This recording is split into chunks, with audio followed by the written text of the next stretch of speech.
So yan, good morning mga ka-viewers. At dito tayo sa pagre-repair. So yan, mayroon akong kunting i-share sa inyo mga ka-viewers tungkol po sa ating Bluetooth speaker. Ayan, tulad nito.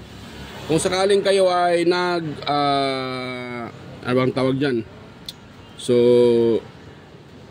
mayroon ba kayong or naliligo kayo sa dagat or ano man yan, sa swimming pool, at nagdala kayo ng speaker tulad nito. So kung sakaling ang speaker nyo ay bigla naman siyang hindi na mag-power, ayan. So hindi na siya mag-power. So ang una nyong first step nyong gawin diyan mga ka-viewers, dapat una pala mayroon kayong screwdriver. At siyempre pag naliligo sa dagat or ano man yan, so mayroon kayong dalang kutsilyo. Ayan, tulad nito, ito. So kasi pag wala kayong gamit, kahit ito lang at saka screwdriver, pwede na. So katulad nito, tingnan niyo po mga ka-viewers, oh. Yan, kung i-on ko siya, ha. Oh, naka-on. Pero walang power. Ayan, wala siyang power, 'di ba? Naka-on siya pero ayan, oh. Oh, yan off yan. Pakita ko sa inyo. Wait lang ha. Ayan, oh. So yan, oh, naka-off yan. I-ganon natin, so naka-on yan, 'di ba? Oh, tingnan niyo, oh. Oh, naka-on yan. Kaso baka sabihin yung oh, wala talagang display. Pa dito naman wala pa rin dahil naka-on na yan. Wala, off natin. On. So wala. Sa madaling salita mga ka-viewers, walang power. So walang power na nakarating dito sa kanyang system dito. Yan. So ang una nyo gawin, baklasin nyo muna ito sa 2, 3, 4, 5. So 5 screw na yan, baklasin nyo mga ka-viewers. Tapos ganun nyo. Ito kasi nabaklas ko na. So ang pangalawa nyo gawin, dapat mayroon kayong flat screw or plies or cutter, o katulad nito, kahit cutter lang or plies. So pangalawa nyo gawin or anong tawag dyan, pangatlo nyo palang gawin dito, dahil di ba first step itong switch, pangalawa baklasin nyo yung screw. So pangatlo ito, di ba ito yung paa ng switch. Yan, kita niyo, kita ba dyan? Wait lang ha, pakita ko sa inyo. Baba lang natin konti. Yan. So dahil yan yung paa ng switch natin. Yan. Yan yung kanyang paa. So gagawin natin dyan, igano natin siya mga ka-viewers, oh. Ipag-short nyo yung dalawa na yan. O, tingnan nyo mga ka-viewers, oh. Power on. O, diba? Bluetooth mode. Ayan, nag-on siya. O, bibitawan ko, nawala. Ngayon, o, tingnan nyo ha, i-off ko siya. O, naka-off yan. O, naka-off siya. O, naka-on. Wala, diba? Ngayon, dito natin siya pipiktusin or dito natin siya ipag-short natin yung dalawang paa na yan, yung dalawang paa ng switch. Yan, tingnan nyo ha. Yan, nagpa-power. Power on. Power on daw. Bluetooth mode. Diba, may display na. So ibig sabihin yan mga ka-viewers, switch yung problema. Ayan, switch ang nagka-problema dyan. Maaring madumi yung switch or nagkakaroon ng carbon sa ilalim. Kaya ganun sa. Kasi kapag ganitong klaseng switch na nakahiga, ito, kadalasan ito mangyayari talaga sa mga speaker na pahiga yung switch. So yan, pag ito yung speaker nyo, kahit anong brand, basta pahiga yung speaker. Meron kasi mga ibang brand na ganito na pahiga yung speaker, yung switch, mali pa. So pahiga yung switch. So pag ganito kasi madaling mapasukan ng dumi yan, or yung mga alikabok ba, or mostly mabuhusan ng liquid or tubig. So minsan nangyayari talaga dyan ay nagkaroon ng silalim. Wala nang contact na nangyari doon sa lalim, kaya ayun siya, nagko-contact naman siya mga ka-viewers. Di ba? So gagawin niyo ganun lang mga ka-viewers. I-on niyo lang siya. Ayun tingnan niyo. Ni-on ko siya. So minsan nagkaganito minsan nagganyan, parang blink na ilaw pero walang display. Yun nga, dahil madumi yung kanyang switch. So ang gagawin niyo diyan, off nyo lang muna, tapos dito yan, ito lang kasi yung problema nito So kailangan mayroon kayong kutsilyo tulad nito. So ganun nyo lang siya mga ka-viewers, ito lang yung babaklasin nyo. Yan, huwag nyo naman pursahin, dahan-dahan lang. Dahil pag yan, pupursahin nyo yan, masisira yung switch. Dapat dahan-dahan lang, ma-open lang naman yan mga ka-viewers. Yan, open na. So ito yung tumutulak doon sa pinaka-contact. So yan, walang problema kahit madumi yan, wala namang ano yan. Ito ang pinaka-importante, oh. Ito. Oh, ito, tulad nito, madumi, oh. Oh. Oh, oh, napakadumi, oh, yung contact, oh, yun, oh, napakadumi. Yun yung sinasabi ko. So, ang gagawin nyo lang dyan, kikiskisan nyo lang ng yung dulo ng inyong kutsilyo. Yan, kikiskisin nyo lang hanggat sa malinis yan, mga ka-viewers. Yan.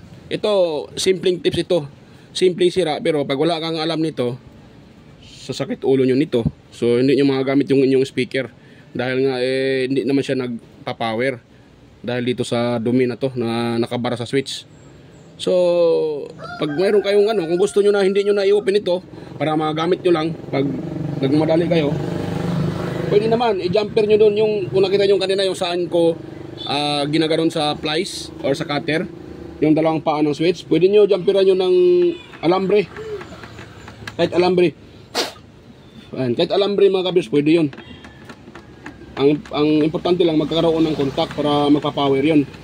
Ano lang ba? Para magamit nyo lang yung speaker. Ayan, sa bahay nyo lang siya, sa bahay nyo na, ayan o, i-troubleshoot ganito.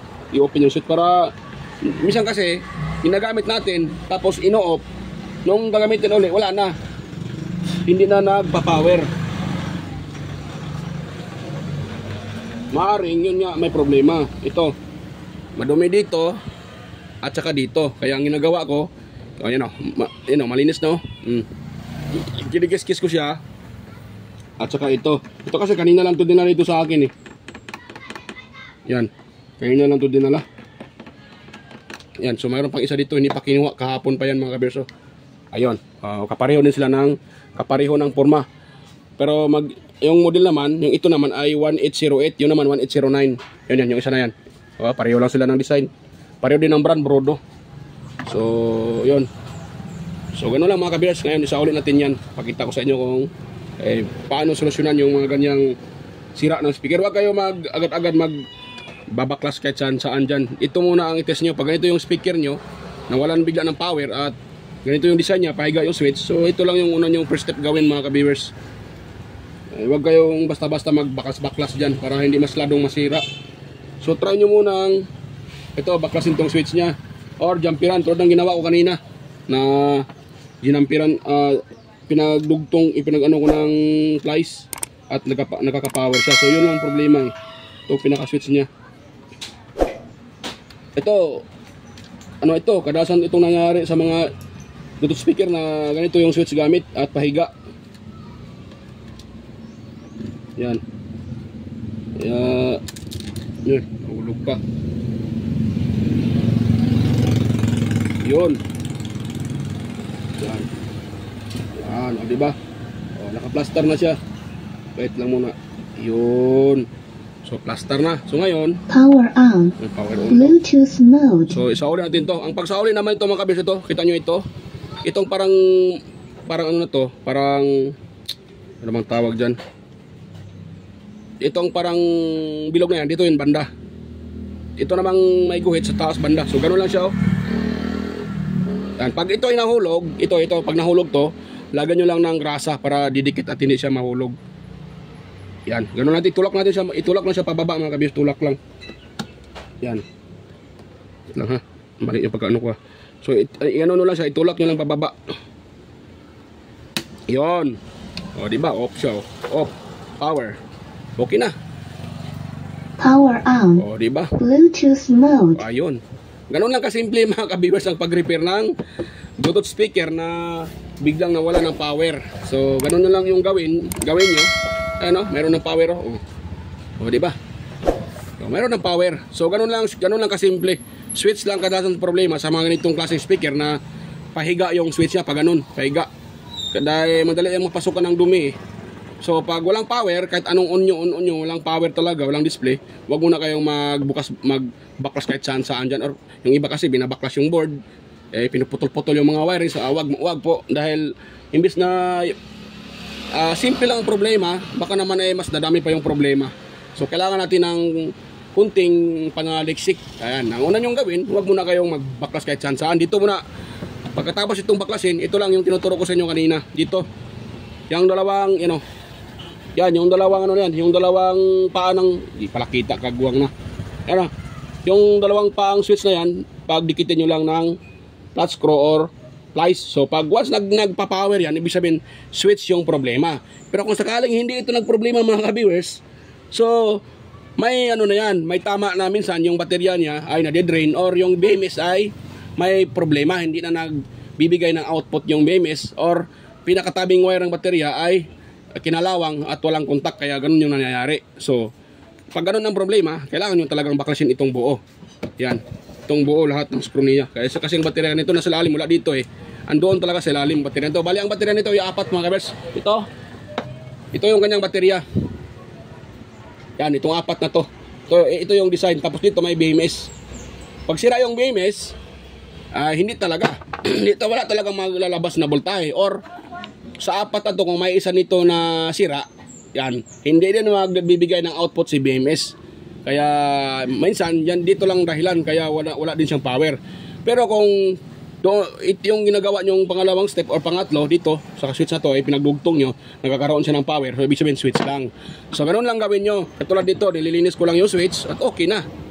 Ganun lang kasimple. Pero kung wala pa ron siyang power, so doon pa kayo, doon nyo pa i-open itong pinakabog niya. Pero kunting palala lang mga kabirsa, kung wala naman kayong karanasan or wala kayong experience sa pagre-repair ng mga speaker, huwag nyo po basta-bastang baklasin itong kanyang board or pakialaman yung mga piyesa na yan, dahil kung wala kayong kahit konti lang na experience, maaaring sisirain nyo yung inyong speaker.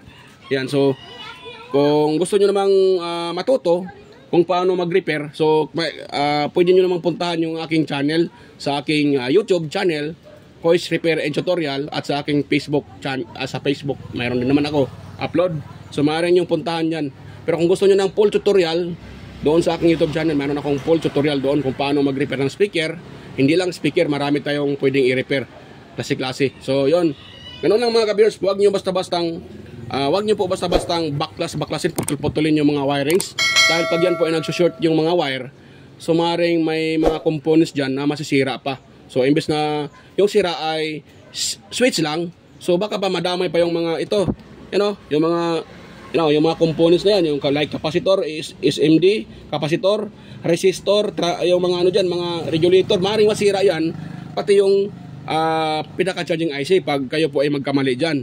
So dapat mayroon kayong kunting ideya kung paano ito i-handle or paano i-repair. So kung sakaling wala naman, pwede kayong manood sa ibang tutorial kung paano mag-repair ng ganitong Bluetooth speaker, or dito sa aking channel, mayroon akong mga upload dyan sa YouTube channel ko, puntahan nyo lang. Ayan, so ito, hanggang dito lang po tayo mga kabirsa. Kung sakaling mayroon naman kayong nakuhang ideya o napulot na kunting kalaman sa pagre-repair ng ganitong simpleng sira, sana huwag niyong kalimutang mag-subscribe sa aking channel at i-follow yung aking Facebook account mga ka-viewers.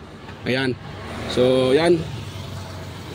So yun lang po ang hiling ko mga ka-viewers. Sana huwag niyong kalimutang mag-subscribe sa aking channel sa YouTube channel at i-follow yung ating Facebook account. So yan, hanggang dito lang po mga ka-viewers, at God bless us all, at bye bye mga ka-viewers. Bye bye po.